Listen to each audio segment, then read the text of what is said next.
So, what about The Magicians made you guys say this is the perfect property for TV?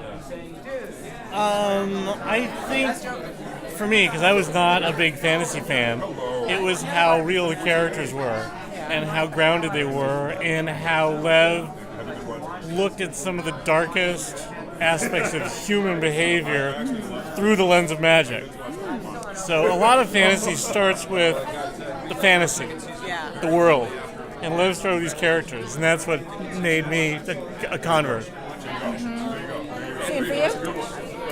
The same, and then also the opposite. I am a big fantasy fan, and I love that his books acknowledge the stuff that came before it. That the main character of his books, Quentin, I almost said Lev. The main character of his books, Quentin Coldwater, is he would be at Comic-Con in full costume today. True. As Quentin Coldwater. As Quentin Coldwater. As Lev Grossman. Actually, an episode. We should do that. Yeah, next year. Yeah. Okay, so the cast can't tell us anything about next season. What can you guys tell us? You're going to be in Fillory a lot. Yes. And it's cool. It's really cool. They're talking animals. Centaurs. Fun. There's a sloth that is an ambassador. He's kind of a jerk. That's awesome. Okay, so if you guys could take any character with you to Fillory, who would you take? Any character from The Magicians. Show, from The Magician. Okay. Margot. I would take Margot too. She's such a bitch. Because bitches get shit done. Yeah. Fillory. 2016. So for anyone who hasn't watched the show, and I don't know why they haven't watched it, how would you get them to watch it? What would you tell them to make them say, must go watch this show now?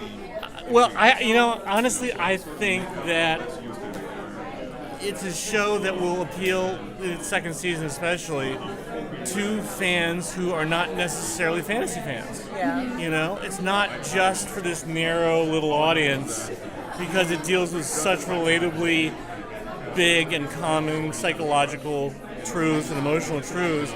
And I really feel people are just going to discover it, especially since we've had it on endlessly on Netflix and, sci-fi.com, and the Blu-ray just came out. And I think audiences now also don't really build until seasons 2 and 3 because they don't want to get burned. Yeah.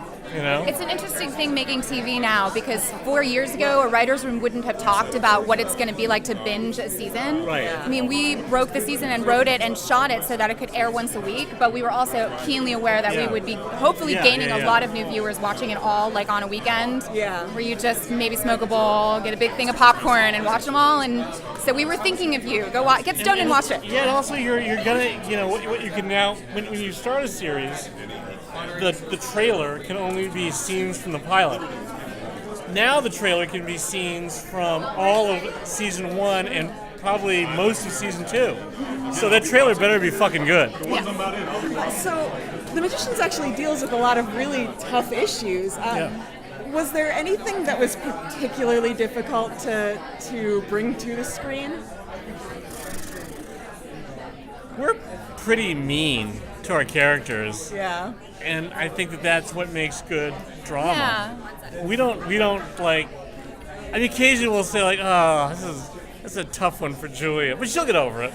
There were a couple of acts of violence in season 1. There's a scene with Julia. There's a scene with young Martin Chatwin, and we take the consequences of that really seriously on the show. I mean, really, that kind of abuse is the underpinning of a lot of the thematics of the entire show. So we had a certain sobriety when we were approaching those scenes. We wanted to do them justice. They're shocking and horrifying in the books, and we wanted them to be just as much so, if not more so.